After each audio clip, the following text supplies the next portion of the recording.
Reason why you and me watch demon slayer show. Demon slayer जब anime के रूप में 2020 में आया था तब इसकी पॉपुलैरिटी उतनी नहीं थी, लेकिन 2022 में यह इतना ज्यादा पॉपुलर हो गया कि इसका नाम one of the best enemy में आता है। डीमन स्लेयर का 4th सीजन खत्म हो गया है और इसके नेक्स्ट सीजन में यानी इन्फिनिटी कैसल आर्क में 3 और मूवी आने वाली हैं। अब डीमन स्लेयर के 4th सीजन और आर्क बीत चुके हैं। हाल ही में हासिरा ट्रेनिंग आर्क भी पूरा हुआ। डीमन स्लेयर की नेक्स्ट मूवी 2025 में रिलीज होगी।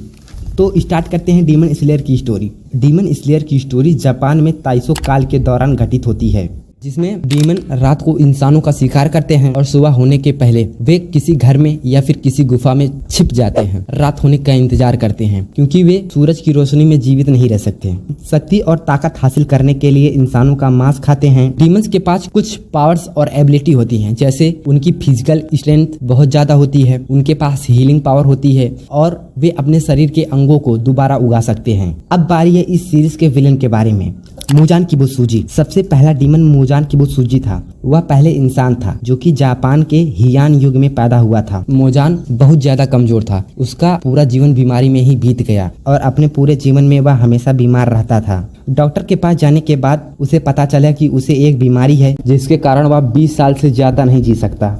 वह एक डॉक्टर से मिला जिसने उसे बताया कि मोजान को वह ठीक कर सकता है। इस डॉक्टर ने मोजान को एक एक्सपेरिमेंट मेडिसिन दी। इसके पहले इस मेडिसिन का इस्तेमाल कभी भी नहीं किया गया था। जैसे जैसे समय बीतता गया, मोजान इस बात से निराश हो गया कि यह दवा उसे ठीक कर सकती है। उसे लगा कि यह दवा किसी काम की नहीं है। उसने डॉक्टर पर हमला करने और उस आदमी की हत्या करने का फैसला किया। उसने उस डॉक्टर को मार डाला। इस घटना के बाद मोजान ने महसूस किया कि उसका शरीर मजबूत और ठीक हो रहा है। मोजान को एहसास हुआ कि उसकी ताकत बढ़ने का एकमात्र तरीका है इंसानों का खून और मांस। इंसानों का खून और मांस खाकर उसकी ताकत और बढ़ सकती है। डॉक्टर ने जो उसे दवा दी थी उसका नुकसान यह था कि वह अब धूप की रोशनी में नहीं जा सकता क्योंकि उसने अपना इलाज पूरा नहीं किया था। यह बहुत दर्दनाक था। जब वह हर बार सूरज की रोशनी में जाने का प्रयास करता तो वह राख में बदलने लगता था। उसे जल्द ही पता चला कि इलाज पूरा करने के लिए उसे जिस दवा की जरूरत है उसका नाम ब्लू स्पाइडर लिली है। उसने अपने खून का इस्तेमाल करके डीमंस को बनाना शुरू कर दिया, इस उम्मीद में कि एक दिन कोई डीमन इस इलाज को पा लेगा जिसकी तलाश वह 1000 साल से कर रहा था। डीमन स्लेयर कोर्स का मेन मकसद डीमंस को हराना और इंसानों को डीमन से बचाना था। जापान के कई लोग डीमंस के बारे में नहीं जानते थे, जिसका मतलब डीमन स्लेयर कोर्स को हिडन होकर काम करना पड़ता था। इस कोर्स को बनाने का एकमात्र कारण मोजान का पीछा करना और दुनिया से हमेशा के लिए डीमंस को मिटाना था। डीमन स्लेयर कॉर्प को उबुयासकी परिवार द्वारा बनाया गया था जो मोजान से रिलेटेड थे।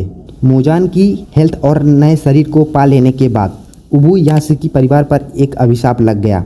न्यू जनरेशन के anime the Hashira are a group of the best slayer. New generation के एनिमी में one of the best group में से एक ग्रुप हासिरा का भी है।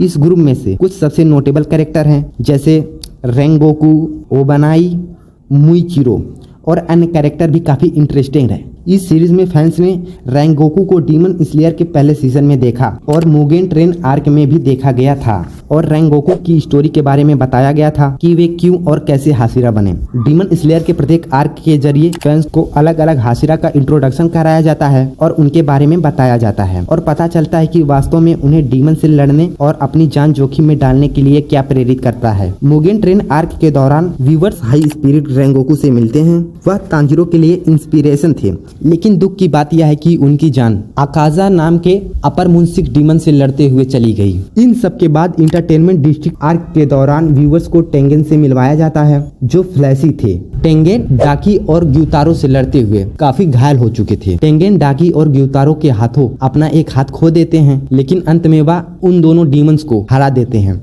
और उन दोनों को मार देते हैं। यह फाइट डीमन स्लेयर की one of the most fight में से एक है। डीमन स्लेयर की स्टोरी में बताया गया है कि मेन कैरेक्टर के रूप में तांजीरो, नेज़ुको, इनोसुके और जेनेत्सु शामिल हैं। इनमें से हर कैरेक्टर की अपनी एक अलग पावर्स और एबिलिटी हैं। तांजीरो का लक्ष्य अपनी बहन की रक्षा करना, चाहे इसके लिए उसे कोई भी कीमत चुकानी पड़े। तांजीरो ने वाटर और सन ब्रीदिंग पर महारत हासिल कर ली है और उनका इस्तेमाल करने लगा है। नेज़ुको तांजीरो की छोटी बहन हुआ करती थी, लेकिन एक दिन मोजान ने तांजीरो के घर में आकर नेज़ुको को छोड़कर तांजीरो के सभी परिवार वालों को मार डाला। और नेज़ुको को डीमंस में बदल दिया। नेज़ुको ब्लड डीमन आर्ट का इस्तेमाल कर सकती है जो ब्लड को आग में बदल देता है। नेज़ुको की शक्ति डाकी नाम की एक अपर मून 6 के खिलाफ उसकी लड़ाई के दौरान इस्तेमाल की जाती है। अब बात करेंगे इनोसुके के बारे में। इनोसुके एक जिद्दी और हाठी लड़का है। वह हमेशा एटीट्यूड और कॉन्फिडेंस से भरा रहता है। वह किसी भी चीज़ में किसी से पीछे नहीं रहना चाहता और पावरफुल बनने के लिए वह तांजीरो और जेनेसु के साथ ट्रेनिंग करता है। इनोसुके बीस्ट ब्रीथिंग टेक्निक का इस्तेमाल करता है जिसे उसने खुद ही बनाया है।